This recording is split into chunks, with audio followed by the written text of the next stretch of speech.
Nick from Plym Physio here. It's been a little while since we've done some Plym Pilates. Easing of lockdown has just meant that we have been a bit distracted setting up risk assessments and starting to see some patients face to face that have needed some treatment. So we're not back in the clinic full time yet, so still 50% probably virtual and an increasing number coming in for face-to-face treatment where it's deemed appropriate. But so thought I'd try and get back on and do some Pilates for those that might have enjoyed the sessions. Our beginners lot are about 5-6 weeks in now. They've been doing it all virtual, waiting to see what's going to happen, easing of lockdown as to when we can go back in the clinic for those sessions. Anyway, so let's do some mindful movement. So let's get ourselves onto our feet. We'll have our eyes closed. We're going to let our knees go soft. So maybe we need to kind of clarify what soft means. So straight legs will look very much like that, kind of locked out. The problem with that for a lot of us is you can sit back on that, it just tends to take your pelvis back with it, and then we kind of get this sort of disconnect. So soften those knees, brings your pelvis sort of, or enables you to bring that pelvis a little bit more underneath, and then again we've got this sort of vertical sort of alignment. Okay, so with soft knees and our eyes closed, if we've got that alignment, then that should sort of mean that we're somewhere in the middle of our feet. Nothing needs to be perfect, but ideally somewhere in the middle. We're not very definitely sat back in our heels, we're not definitely sunk into our toes, we're not biased to one leg. We can do things in the middle. Okay, so then we just let our weight transfer. So you're starting to wake up your feet. So do we know when our weight is forwards? Do we know when our weight is back? Do we know when our weight is left, right? Okay, so we're just shifting the weight and you're detecting movement by pressure changes in your feet, and that communicates with your brain, and then that helps us work out when we are in balance and when we are out or losing balance. You want to know before you lose your balance. Okay, so we can just do some little circles, so we can draw as accurately as we can a clockwise circle and then an anti-clockwise circle. Clockwise circle, anti-clockwise circle. And so it's quite interesting taking the classes when you've got a gym space with people in strategy. So people that struggle with their balance, you'll start seeing fist gripping, shoulders going up, lip biting, tongue poking out. So it's quite interesting to see what people's strategies are, how relaxed they are, how effortless is controlling things like balance. Okay, eyes open. Back in the middle, so looking at just generally, do things stack up? Feet at the bottom, pelvis, some trunk that looks like two straight lines, shoulders level and a head that's sat on the top. You stick it over to one leg. Now, so your foot is going to have to be in the middle at the bottom, but everything else again wants to be roughly some straight lines, i.e. we haven't just dropped out the side of their hip. We haven't then gone out the front too much.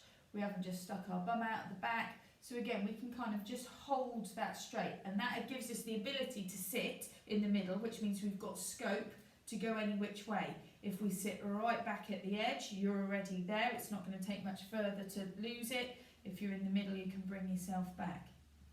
So stacking it up, can we create some nice straight lines on one leg and hold it there effortlessly? Okay, so we'll look at some static balance. You've got flat foot, so that's obvious. Can you do it with your eyes closed? So we should get more foot twitch. We might have some little adjustments going on, but again, all the change should relatively be at the bottom end. So single leg, static balance. Okay, so we can do that on each leg. Now, interestingly, where I've used to do this in the clinic, where we've got some cushioned mats, but also our gym matting, softish, and I tend to stand on the floor bit in front of that, that's really hard. So doing it on here, where I've got underlay carpet and then a mat on top, you've got a lot of squidge, so that's making it actually a little bit unstable. So if you can do it with all layers of squishy, even better. Okay, right, so what about different types of static balance? Okay, if we go up on our toes, we're now having to balance on our toes. So you can do it on 2 feet up on your tiptoes. If that's dead easy, you can see if you can balance up on 1 foot on tiptoes, other foot on tiptoes. Can you hold it up there? Again, you're balancing on a much smaller area of your foot, so it should be much harder and requires reasonable kind of calf strength. Oops, losing it a bit there. Okay, now any of you that have done any of my stuff before and struggling, this is where you might go to your little, just switching on stuff. So a little bit of pull, a little bit of push, a little bit of reach up, just to help you kind of switch. I hate the term core, but just bringing that sort of central area, maybe even hip muscles on, activating them a little bit more so you're just a bit more secure. So instead of trying to control something very wobbly, you're just trying to control something that's a little bit firmer. Okay, so you've got some toe balance. What about on the sides? So on the outside of a foot, can you balance there? So I haven't turned my foot right over, so not like a ankle sprain, but the muscles that kind of control us before we get to spraining our ankle. So again, a good one for those that have had broken ankles in the past, ankle sprains, recurrent sprains. Can you hold yourself on that outside, underside of your foot and stay there, so you're controlling that outside of the ankle. Good. Okay, right, so just do a little bit of balance work. Right, some hip mobility. So, can we lift a knee? So you want to be able to lift it probably a good 90 degrees plus, so can we get it up there? Gives us a couple of things. Obviously it means that we can climb stairs, get in that over the lip of a car. Interestingly, can you, as you pick that leg up, does it go straight, or are we kind of getting some wonks? Does it come across the body? Do you sort of avoid little blips in your hip there? So on that knee pickup, does it come up straight? That one does. This one tends to come a little bit wide. I don't know, maybe it's my angle with the camera. Also, does it go out? Now, some people go, yeah, I can go for miles, but actually what you're doing is you're just leaning. So if you can, you're trying to keep trunk still so that movement happens from the hip. So have you got the capacity in your hip to get some good movement? And then probably one of the most important ones is out the back. So have we got the front of the hip, the ability to open? And again, we don't have a lot of it anyway. So what tends to happen is we either lean, so we don't get the hip opening, we just get trunk body position change, or out we go at the front. So again, sometimes those of us that have come from a more gymnastic-y, diving, trampolining kind of background, we don't use our hips as much as we should, and we use our flexibility in our back to get us there, and that does come with its own problems. So hips, so this is what you need for walking and running. So have you got the capacity in your hip to open up? So as we get older, we do tend to lose it. So this is a good one, A, to do, to see what you can get. Have your muscles got the strength to overcome a bit of stiffness to get there? Again, if we can't see anything but tummy falling out, try shoring up that front with a nice reach up to the ceiling. Okay. And one that's quite often forgotten is rotation, so twisting. So again, we need that for for just walking. Your hip goes from external to internal rotation, so you want to have that available to your hips. So foot rollers, knees are soft again. Well, actually, more than soft. There's soft, into a little bit of bend. Pelvis going. And then we can amalgamate with the rest of the body. There. So a nice bit of twist happening, foot rollers, you golfers out there. This is a really nice one to do to make sure that your wind up for your golf swing is kind of happening everywhere, and then you can unwind it for your do you strike a golf ball? Yeah, golf swing. Anyway, so there you go. Right, and then usually we do a bit of roll downs because that gives us a bit of spinal mobility, loosening up. So you can go straight legs, you can go soft, you can go into bend, but start unstacking your spine, roller it down, roller it up. And you can go at any old pace, you can go quick. I did a few leg classes yesterday, so my legs are a bit on the old tight side. So down at the bottom there feels quite tight, but kind of nice sort of stretchy bit. Okay, so again, just letting that spine unstack and trust that your spine can take you down there. And if you're down there, look, nothing bad happens. Maybe we have a little check out left and right, so a little bit of twist around the bottom of the feet there. Okay, right, hands and knees. Okay, with hands under shoulders, knees underneath hips, can we create a straight line from the crown of your head out through your tailbone? Quite often people can't. We might just be a bit of a hanger down there, so we drop down into the front, or we're so kind of focused on being straight that we're pushing and we may be up a little bit too high. So we just need enough effort to hold ourselves, so it's not high effort, but again, positioning. Okay, so from there we might then carry on and work a little bit more on some spinal mobility, so we might press it up, we might let it out, dropping it down to a nice smooth controlled movement. Start off slower and then you can get faster. So if it feels a bit stiff, there you go, you can use a bit of momentum to loosen it up, but if it feels fine and you're a bit of a wobbly, then we might be a bit more slow, practice and measured about that movement. And then you can find out if you've got any sticky spots that are a little bit stiffer than others. Okay. So as with all of our classes, there's kind of, they're almost split into segments. We do a bit of balance work, we'll do maybe some strength work whilst we're standing. We tend to do a bit of alignment and just basic stability work. So as we come down onto the floor, first thing is, can we allow your tummy to sink into your spine to sink into the floor? So we get this sort of dropping down, letting go. So we're getting rid of tension.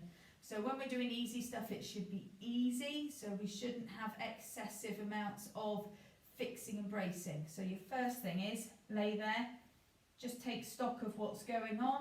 Have we got toes clenched, knees pulled in, knees flopped out? Have we got too focused on setting our core? Let it relax, let yourself go down to the floor, including ribs. Breathing is a very good way of just relaxing. Certain nervous systems in your body, kind of, you can tap into them a little bit more with breathing, and that can help reduce heart rate, respiratory rate, and it just tends to help bring down other kind of, things like cortisol levels. So it's all very nice for relaxing the system for those ones that are a little bit too tense. We're going to float our arms up. So we're thinking of our back sinking down into the floor, and we're going to float a leg away and an arm away. Both arms, sorry. So both arms, one leg. So we're trying to open out now. So we're trying to create a nice straight line. Lead it out with your heels, so you've got a flat foot as if you would have been standing. So we're seeing whether we can open the hip up. We're seeing if we can do that without our back arching off the floor. We're seeing if we can do it without our ribs flaring, so our middle sort of section of your back. So can we keep that down? And can we open up the top end of your spine to get the arms up overhead? So in that nice straight line, we should have balance between front and back, and because of that, it is easier for certain muscles to work. So here you can create greater levels of maybe stability. So from there, we're now going to, there you go, there's your opening out. Now I'm going to press it out and I'm going to reach. So I'm going to lengthen, thin out, and then I can put some effort in here if I want. So I can just pop the leg up and come back in. So slide the other leg out, stretch it out, open out, and flat, and then I just hover that leg. So we're just putting a little bit of effort into the movement, and have I still got nice control? So effort is in the leg, and there will just be a little bit of tummy going on just to support that. Everything should be proportional to the task in hand. So something easy should be relatively easy. Now the other thing to think about here is alignment, in that as I, maybe this is the better view here, so if I'm sliding my leg out, does it go straight? I might need to pop my head up so I can see. Or do we have like feet that go out and a knee that kind of dinks in? So that's sort of one that we'll quite often see. So we've got a lot of focus on, got to go straight, and the foot gets pulled, and then we've got all this sort of rotation happening in the leg, when actually just sending it out, and think of a nice lap channel that leg is going through. So it's a nice clean leg press, and we can stick that little bit of effort on at the end. Okay, so obviously everything at the moment is happening sort of very up the front. So let's have a little think what happens if we go some out to the side. So hip twist is a nice little basic one that we'll quite often do. Rollering a knee out, rollering a knee out. So we're letting it out from one side and bringing it back to vertical. Now the idea is as that leg goes, so if I let my right leg out, my left side doesn't follow. So I've got enough support on my left to support my right going out, and then it swaps over. Support on the right to let the left leg out. So I'm keeping an eyeball on my knees and seeing if that standing leg stays still. So standing leg stays still, other knee moves out. So here again, you can see whether you've got any discrepancy in how much your hip moves one side to the other, whether one's good at supporting or whether it wobbles around when it should be able to stay still. So there's your hip twist. Okay, what else am I going to do? So we can make this a little bit harder. So now if we pick up the front and pop it down, so we'll do like a little walking action. So this needs the last two exercises, if you like. So you need to be able to do the previous two to do this in a way, because I'm picking one leg off the floor, which means I could drop to that side. I'm picking it up and I'm wanting that nice clean up and down action rather than a knee wafting all over the place. So we need enough support to allow the body to stay nice and secure so it can pick the other leg up, and the leg that's moving should be able to track nice and cleanly up and down the middle. Then we can add complexities in, because we can go, okay, we'll have the arms going up at the same time, so can we multitask? And can we do it without bracing?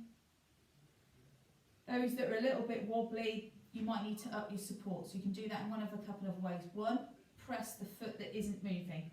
So if I lift my left, I'm going to press with my right, and that just switches me on a little bit, keeps that pelvis, or that side of the pelvis down in, keeps that secure. Or, if that doesn't work, you can do things like link your fingers, pull your fingers apart, switches your tummy on a little bit. You do need to grade that a bit. You can hand press together, or perhaps more easy is to overlap your hands. There's your hand press, back over the top, come back down, back over the top, down you come.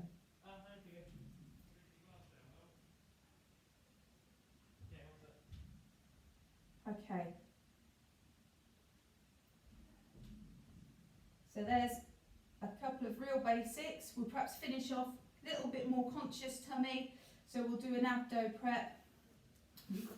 Get rid of my block for that. So we're just going to do a little nod to lengthen the back of the neck, and we're going to pick the head, the shoulders up. So you curl the top, and you'll start feeling that you're starting to squish. Now your back wants to stay flat down.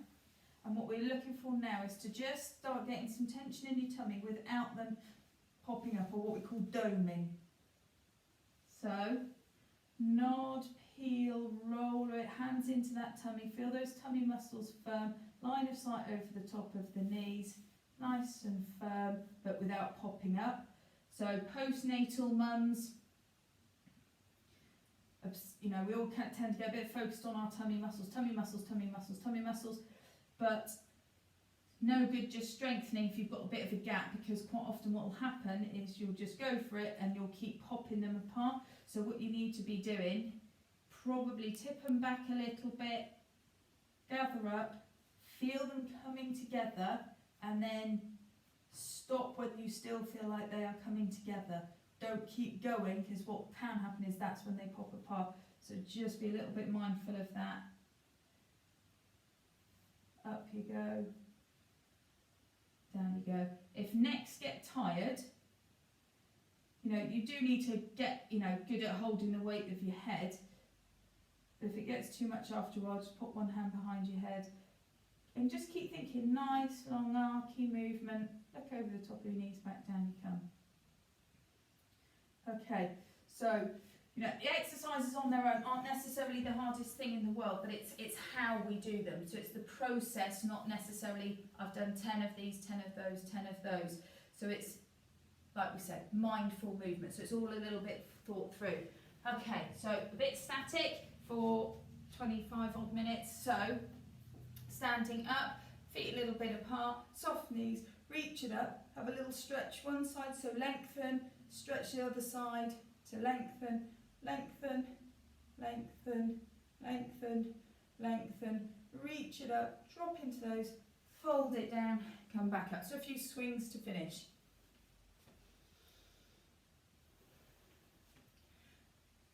And there we go. So